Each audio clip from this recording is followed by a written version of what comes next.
Hey guys, today is the end of May and I'm sorry this video is coming a little later than I anticipated, but it has been such a rainy May that this is actually like the first day that I've been able to get out here long enough with some sun that I can actually record this May garden tour video. There's been a lot of change in this garden over the last month. I'll link my last garden tour video right here if you didn't see that, so you can get caught up on how things are growing. The main update I have is I've been dealing with a lot of issues, lots of pests, mainly birds, squirrels, and rats.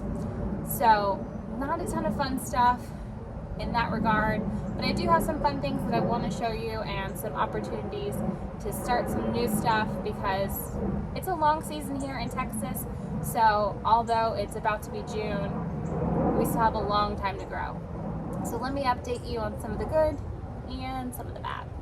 So behind me are three varieties of cherry tomatoes that I started from seed. They're called Cherry Falls Tomato, and they are designed to be grown in containers or hanging baskets. And that's exactly how I planted them.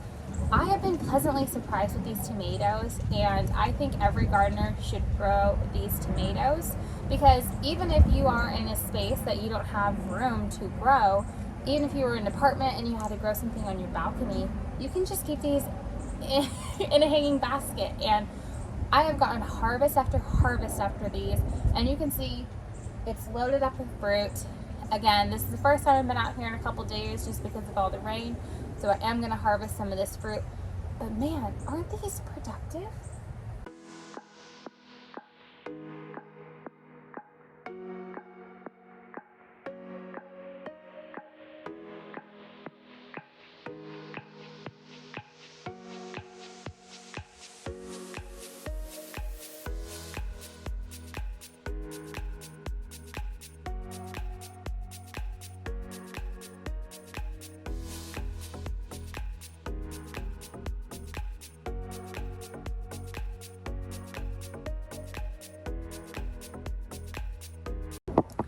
So, pretty decent harvest. This is off of 3 plants, and I'm definitely going to grow these every year. Now, those cherry fall tomatoes are not the only variety of cherry tomatoes I started this year for my garden. I also am growing yellow pear tomatoes and sweet 100 cherry tomatoes. Here's the kicker on these variety of tomatoes. I have them on the other side of my garden, which as you can see is right along our fence line. And apparently this is the perfect area for squirrels to run through and come in and get a nice tasty snack.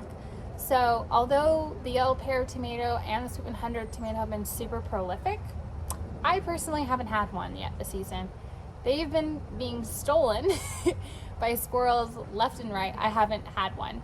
So I've reached out for advice on Instagram, and a lot of people said they've had luck with these organza bags. I'll link some of these below.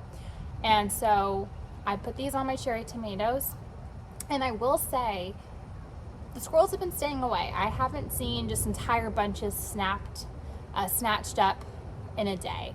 So I do think that there's hope and I'll be able to get some of these, but let me just show you kind of what these different varieties look like and how they look like inside those bags. So here's the yellow pear. You see they have a teardrop appearance. So like I said, these bags have been keeping the squirrels at bay. Like I said, these have been super prolific. I just wish I was able to tell you how great they taste, but I'm not sure yet. And then here's the sweet 100, known for their branches and cascading. So like I mentioned, the squirrels and birds have been such a pain point in my garden, and so I got these organza bags to cover my tomatoes with the hopes of keeping them at bay. I will say the bags have not been stopping the birds. I think they're like, oh look, a present, you wrapped it, awesome. So I'm still getting my tomatoes pecked to death, and I will say if you're battling squirrels or birds and you wanted to try covering your tomatoes in these organza bags, if you're like me and you planted a good amount of variety of tomatoes and you get these bags and you order them, and then you come out to your garden and you're in the middle of your season, you're probably going to have a minute where you stop and you go, man, that's a lot of tomatoes I have to cover. So I do think if you do this as your garden grows during the season, it probably wouldn't seem as intense, like there's a ton of tomatoes that you have to go and cover. So I know when I came out and it was time for me to cover some of these tomatoes to try to protect them, it seemed like a big challenge. So I just want to encourage you, if you're going through the same thing and you're going to cover your tomatoes, take it one plant at a time. Don't get overwhelmed, or just do as much as you can in a day. That's kind of what I did. Sorry the sun is so bright, y'all, but again, I had to come out here when I can get out here, so it is what it is. I do have my Roma tomato right here. I did recently prune this. I know I said in my tomato pruning video I wasn't going to prune it because it's a bush variety and it's determined size, but I have just had birds going crazy over these tomatoes that I haven't gotten a Roma tomato, and so I figured, you know what, let me scale back this plant so it can focus its energy on ripening the fruit that's there. Let me try to protect the fruit that I have, and maybe I can get a couple Roma tomatoes. So I did come in and really clean this guy up, and then you can actually see the okra that I back planted behind it that before was covered and not getting enough sun. So you can see I really went to town, like I said. Have a little bit of fruit set happening, covered some. I'll come out hopefully tomorrow and get those covered. Like I said, now you can actually see these okra who are trying to get some sun. My husband also got these. These are supposed to scare off birds. Again, they're like, yeah, right. I did have another okra right here. Like I said, it's been raining, so things just grow so fast in the rain.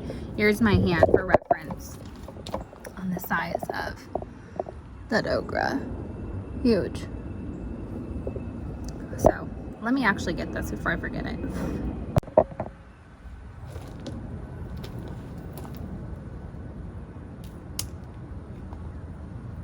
Huge.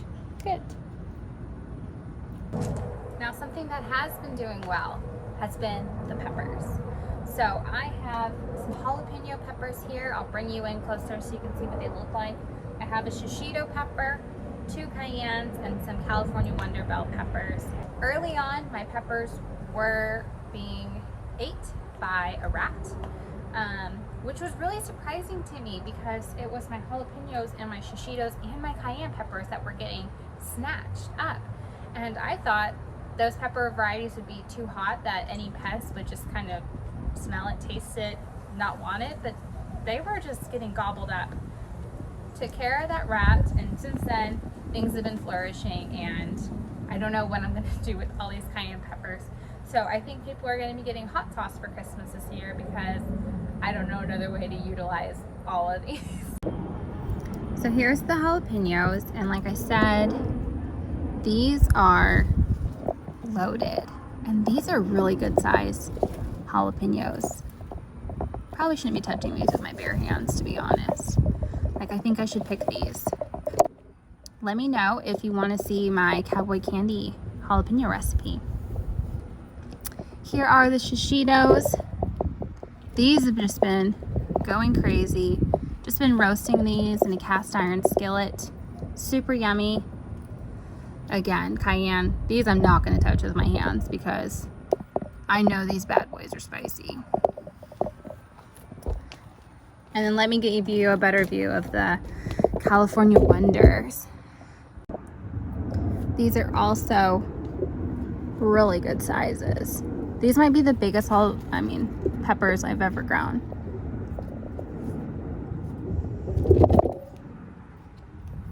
And we even have some little baby ones happening up top. If you're wondering what's behind there, let me show you. Back planted behind all of my pepper madness are cucumbers. And the trellis is a little heavy, but that's because these cucumbers are heavy.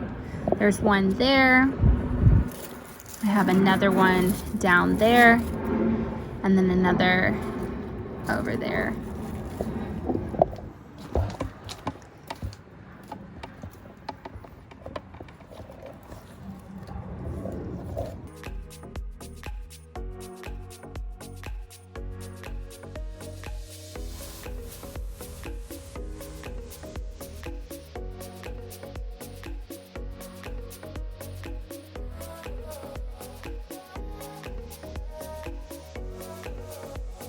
Now this corner of my garden probably has the biggest changes since my last garden tour. So if you're wondering what happened to all the green beans, so am I.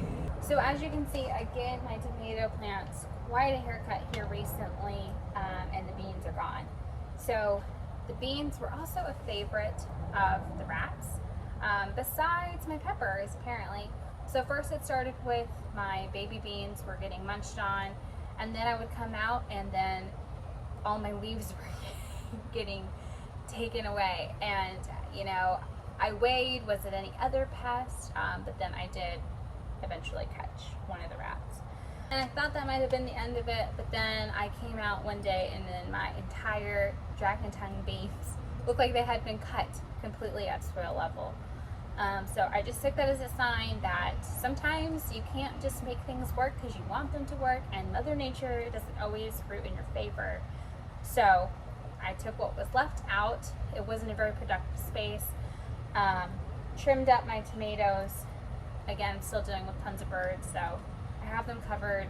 I'd love to hear if you have something to keep birds away. You know, you can see I have the spin wheels behind me. I have netting over the tomatoes. I mean, I even have a fake owl to try to scare them away. And so you can see behind me on the red apron trellises, the one right behind me, I'm planting pole green beans because I planted those last fall and they were super prolific.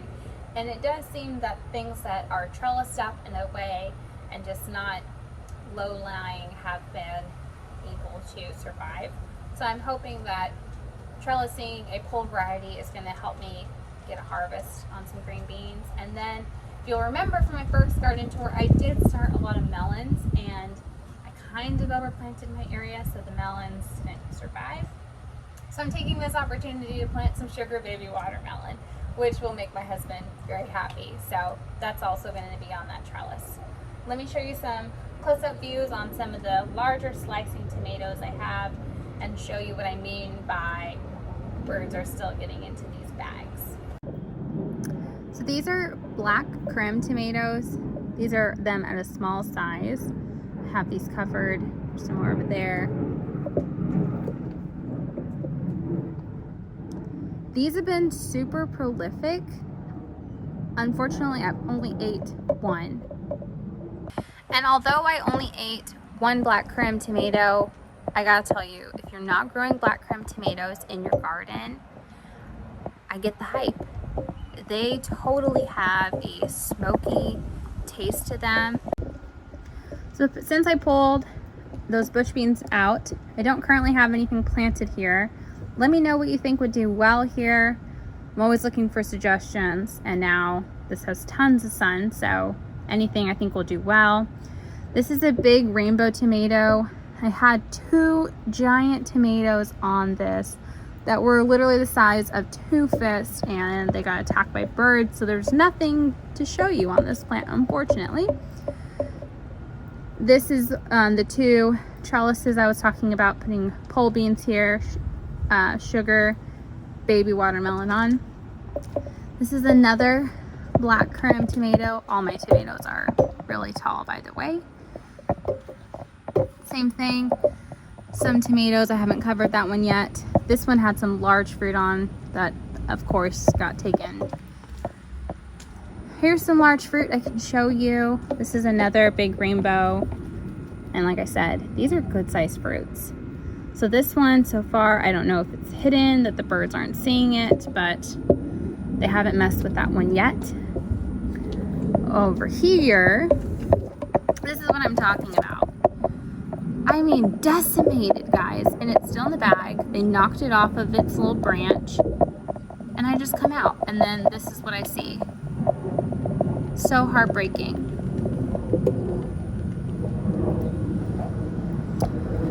Oh, it's an airplane. So I had a second cluster of more big rainbow right here. And if you'll see, if I can get the camera, this one just got attacked by a bird. So unfortunately, it's not going to get to ripen. The second one I think is okay, but I've lost all my big tomatoes to birds. So I think I'm going to pull it. It's not blushing at all, and that's the trick, that if you wanted to ripen your tomatoes on your counter, you want to wait till you see any slight color, then you can harvest your fruit, bring it inside, and let it ripen on the counter. This is still green as can be, so I'm not really thinking that it's going to ripen, but since I've lost all my large tomatoes, I'm just going to bring it inside and hope for the best. And if it doesn't ripen, then I'm going to make fried green tomatoes out of it, because I want the tomatoes. Right below it, you can see some marigolds I started from seed. I also just planted some more okra. I planted some gin orange okra, some Clemson spineless okra, and then some silver queen okra. I figured, you know, it does okay for me, and I have space, so why not more okra? I did have my onions and garlic here. Onions, I got a couple large bulbs out of it. Garlic was kind of a bust, so I figure I'll put something in there that's going to be a win. Here is my little patch of rest of my Roma tomatoes. Some fruit set happening.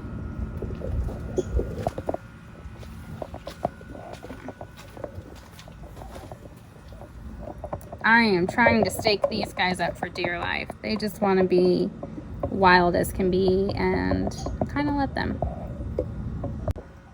A smidge further back, I have my herb planter. You can see oregano is going wild. Thyme, purple basil that just looks delightful.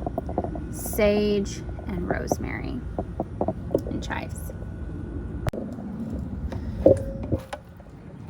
Still not over how sweet the nasturtium little blooms are.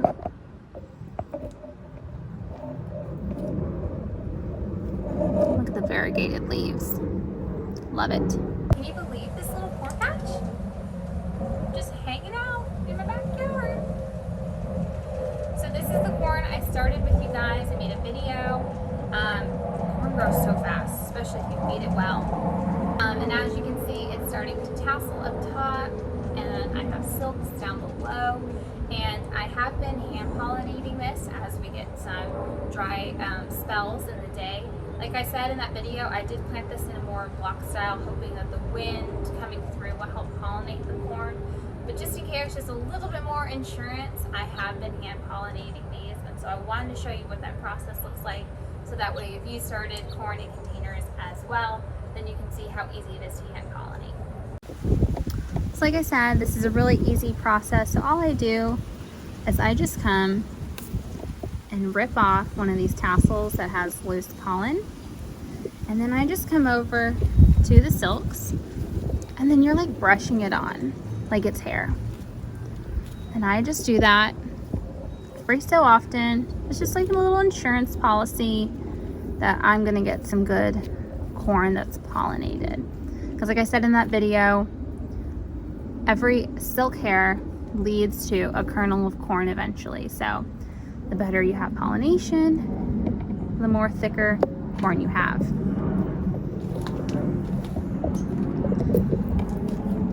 Can you believe this?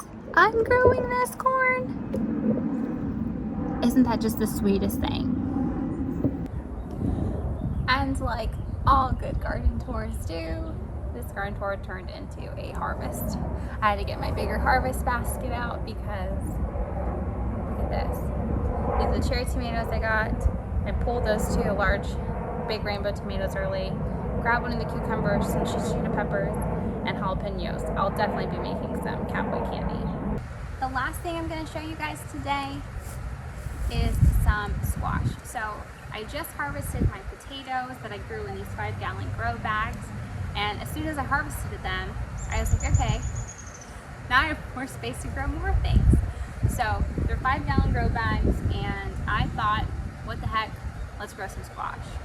Since I had utilized all my space in my raised beds before I realized I hadn't planted any squash, I figured this is a perfect opportunity to get some squash in. So I have started some Romanesco zucchini, which is just starting to come up. I started some moonbean patty pan squash, and I started some acorn squash, spaghetti squash, and butternut squash. So I have my winter squash over here and summer squash varieties on the other side. In the past years, I've had a lot of difficulty with the squash vine borer, but in those past years, I grew them in my raised bed garden space. So I'm hoping that the squash being over on my patio might be enough distance that whatever it could be lurking, the squash vine borer over in my raised beds won't make its way over here. But maybe I'll put something together, some kind of contraption over here, cover it with some insect netting. I'm sure I'll be hand pollinating anyway, just to ensure that I get the fruit. But that's what I'm thinking. So, but that's just a quick update. This is what my garden's looking like in May. Right now it's a big time of transition. We have some things that are just thriving and some things that aren't making it at all, and some things that Mother Nature is just choosing what it wants. So I hope you enjoyed this video, and give this video a thumbs up and subscribe if you haven't already. I'm getting really close to 500 subscribers, and I'm thinking I'm gonna have to do giveaways soon. So I'll see you in the next one. Bye. Thanks for hanging out with me, guys. I'll plant with you later.